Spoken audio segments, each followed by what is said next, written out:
Hola, hola, buenos dias, bom dia, and good morning, everyone. My name is Melinda Ramirez, and I am HACE's Director of Leadership Programs.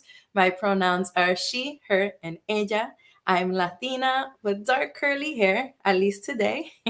I'm wearing a black top, and I'm standing in front of a multicolored HACE United background. Most importantly, me siento muy excited to be your Cafecito host today. Before I get into our conversation with our lovely guest, I want to let you all know that with everything going on in this world, we want to give love, light, our thoughts, and our prayers. We want to kick off with something positive just to add for you all today. So let me know in the chat where you're tuning in from and one thing that makes you smile. Excellent. I see comments coming in. One thing that always makes me smile is my beautiful daughter waking up in the morning, crusty eyed, but with a great big smile and an even bigger hug. All right. For those of you who are tuning in for the first time, welcome, welcome. For those of you who are returning, we're great to have you back. HACE is a national nonprofit, and our mission is to positively impact the American workplace by cultivating a pipeline to support Latino professionals through insights, access, and support for every phase of their careers. And in Cafecito, we always highlight our wonderful HACE familia, which you'll get to meet our wonderful guests momentarily. In the meantime, I just want to give you some announcements so you can learn what to take advantage of and how you can help support. First announcement is October 25th. We have our STEM recruitment series. Same day in the evening, we are kicking off our University of Illinois Chicago Laureus Olga Camargo Scholarship. On October 28th, we have our monthly coaching corner. So if you're looking how to really rev up your interviewing skills, make you competitive in the market, go over the resume, or talk about career transition, check it out on our website. Most importantly, we have our year-round campaign, HACE United, for our scholarship with our goal of getting $100,000 to support up to 40 scholarships for undergraduate and graduate students. Any support of your donation will be greatly appreciated. With that said, I'm very grateful and appreciative of our wonderful Cafecito guest today, Alexia Arroyo. Alexia, good morning. Hi, good morning, everyone.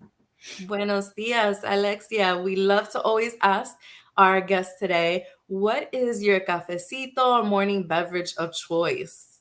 So, if I'm drinking coffee, full disclosure, I think my coffee of choice would be a lot of creamer included. Otherwise, I'm usually grabbing for an energy drink.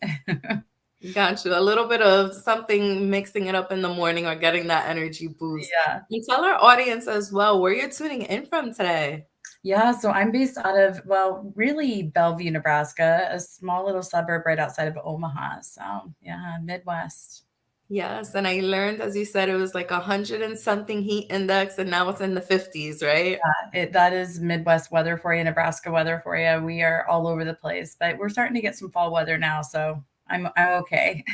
Yes, I'm over here in Tennessee. We're in 50-degree weather too, so I'm drinking water. My Team Agua folks, stay hydrated. For those of you that are tuning in today, let us know your cafecito or morning beverage of choice. In the meantime, Alexia, tell our audience a little bit about your cultural and professional background. Yeah, absolutely. So, I guess I identify as Mexican American. My mom is American, grew up in the Midwest, grew up in Nebraska. My dad's from Mexico, and he moved here when he was about 17 years old.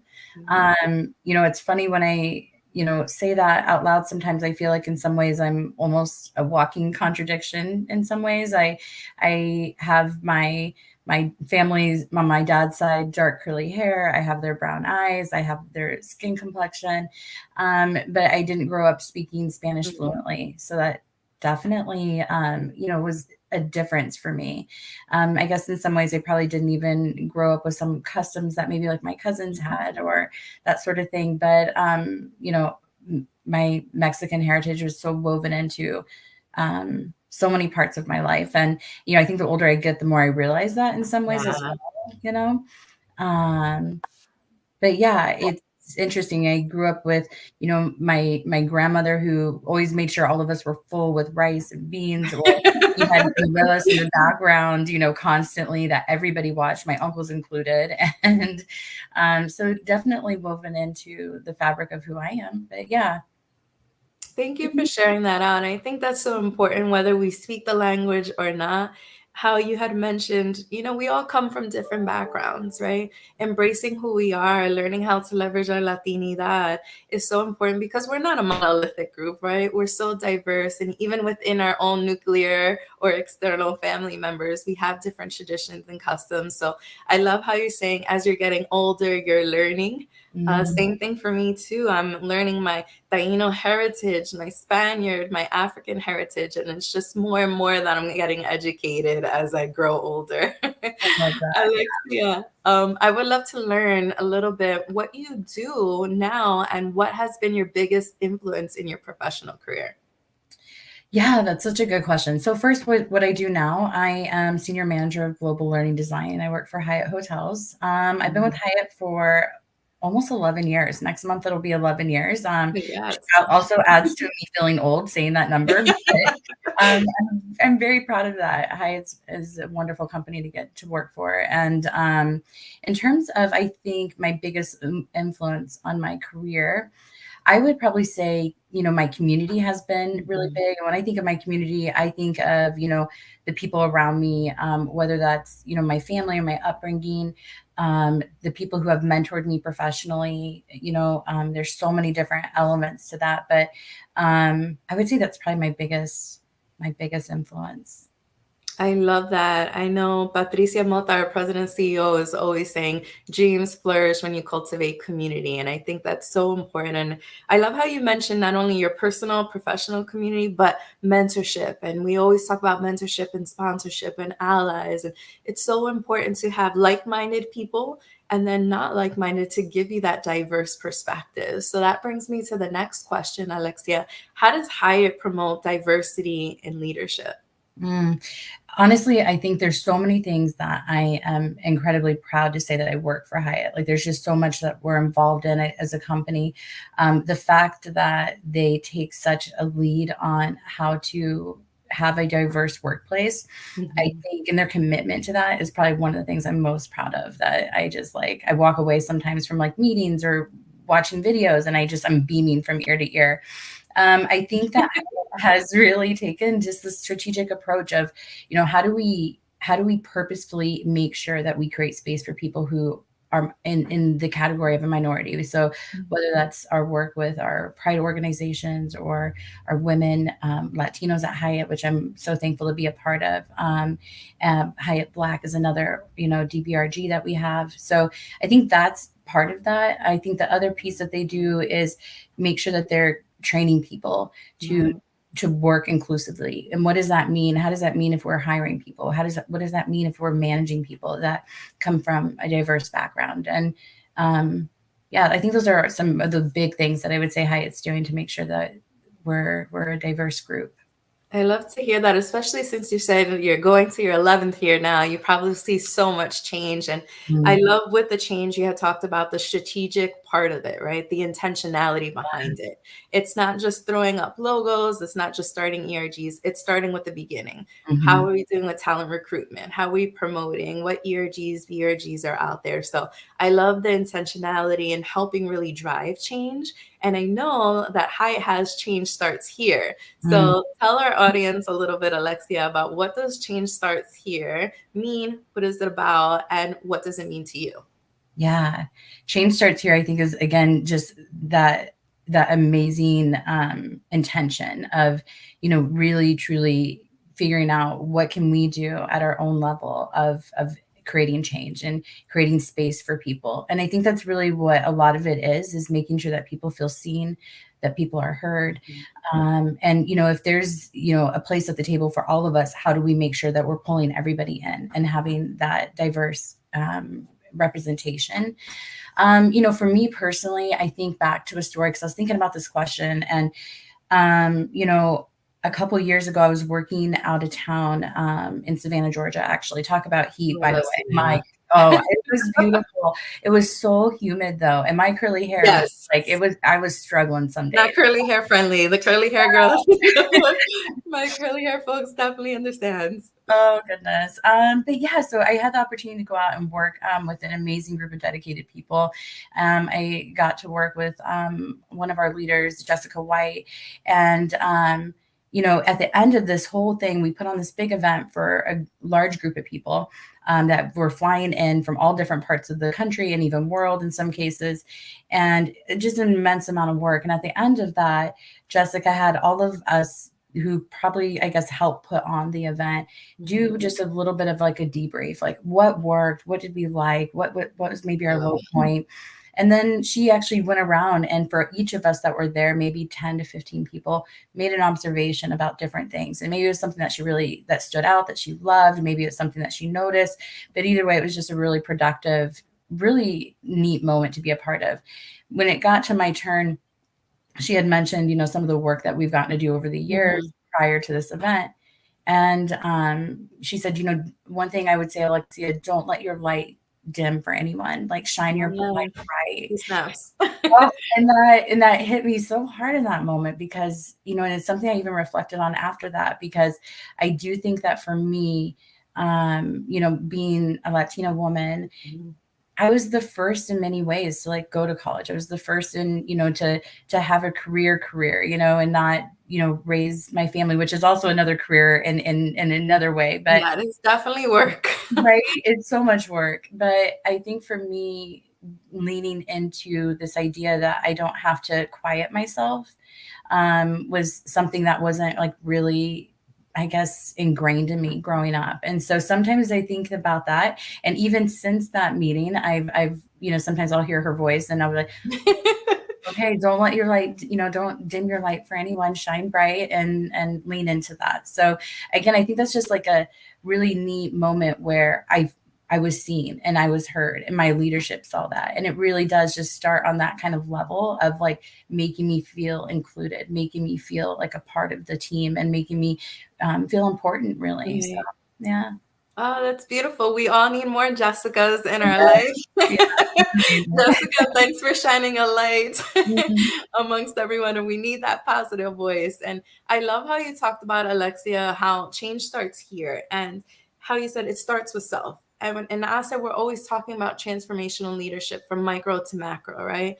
And from micro, we're always saying starting with you. That self-awareness, so you can learn your strengths, your areas of opportunity, what's your light into this world, right? Then also, how do you lead others, then leading teams, organization, then leading society? And I love how you said, just starting with yourself. Don't quiet yourself, whether your cultural values helped or hindered it, but just find your voice, speak up and say what important things do matter, because you never know who you're impacting, right? What your thoughts can change in the decision-making process. So I love that. I see Emmanuel Lopez, our Director of Strategic Partnership and Engagement.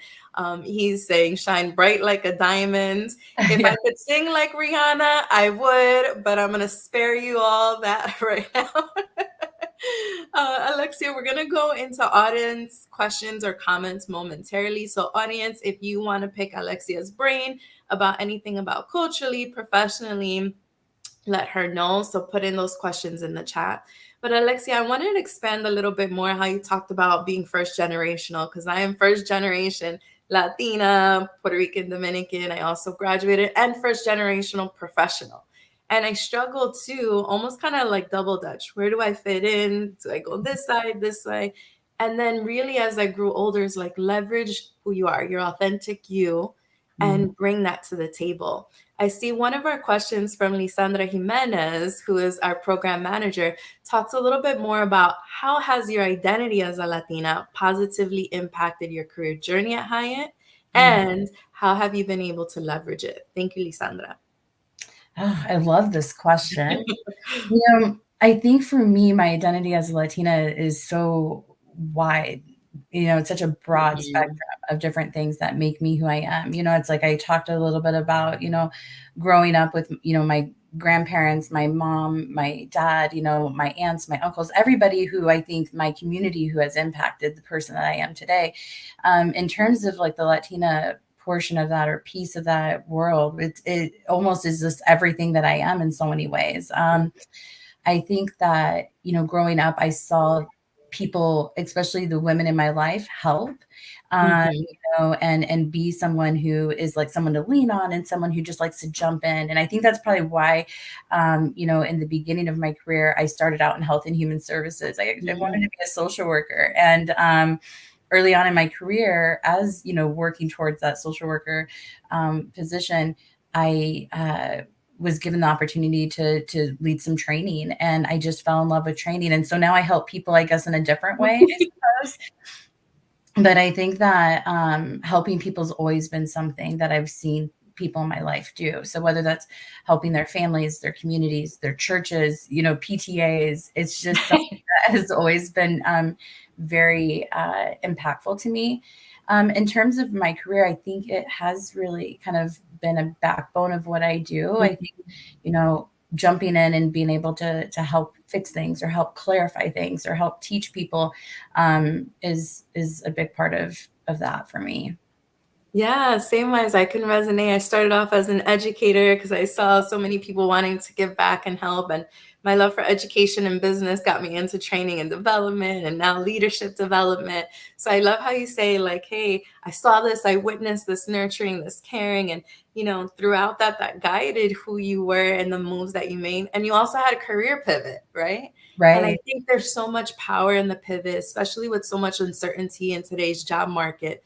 People are always thinking about what do I do next? And we're always talking about transferable skills, listing what you're doing now, what you can do, and how you can transfer that. And I love how you said, my love for teaching and helping and learning, I realize it's not only in social work, but now in what you do too. So definitely, I think that's great to explore. And for those of you that are listening, feel free. We're here to explore with any of our career coaching sessions. We have our ERG symposium, and Alexia is more than willing to follow up with you if you want to connect with her on LinkedIn. With that said, Alexia, we like to close out to find out a little bit more about our guests and what they're hopeful for the rest of the year. So tell me, Alexia, what are you hopeful for in 2023? Oh my gosh, there's so much to be I hopeful know. for, right? That's such a great Yeah. question though, because there is really just so much. I honestly, so I have two kids who are part of this generation that I think are very vocal and very thoughtful. And I see some of the things that, that they're talking about, the agendas that they're pushing, that I think will be literally a more inclusive world. And I love seeing it. I love being a part of it. I think that, without sounding, mushy about it, I really am It's hopeful okay. for that. And, it's like I read a thing the other day where, the amount of graduate degrees, Latinos with graduate degrees, more importantly, have more than doubled since I think 2000. And don't quote me on this, maybe do some Google research yourselves. When I read that, it stood out to me, and women were leading that charge. Mhm. Latina women were leading that, and I think that it doesn't surprise me in so many ways because Latino women lead the charge on so many things, and Yes, you do. we're a very motivated group. We're a very passionate group, and I think that's probably what gives me the most hope is I can't wait to see where we're at in 10 years. I can't wait to see where we're at, when I have grandchildren one day. So yeah, for sure. Yep, mushy is okay. Proud mama bear, totally get it. And I love the opinionated and how you said just forward thinking that you're seeing in your children and the next generation. So for those of you who are a different generation, keep moving the needle. Whether Yes. you're older generation, younger generation, united we stand, which is why we always really embrace that here at HACE. And we always look forward to having great partnerships with Hyatt. We're always looking forward to have partnership with allies too, for those that are listening, right? We can't do this alone. We do better when we are together. So Alexia, it has been such a pleasure being able to have this cafecito with you all.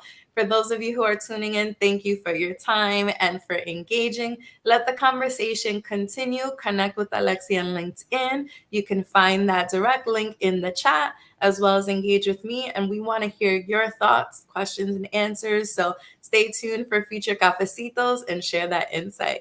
With that said, Alexia, fue un placer. It was a pleasure. Thank you all and have a wonderful day. Adios, hace familia. Thank you.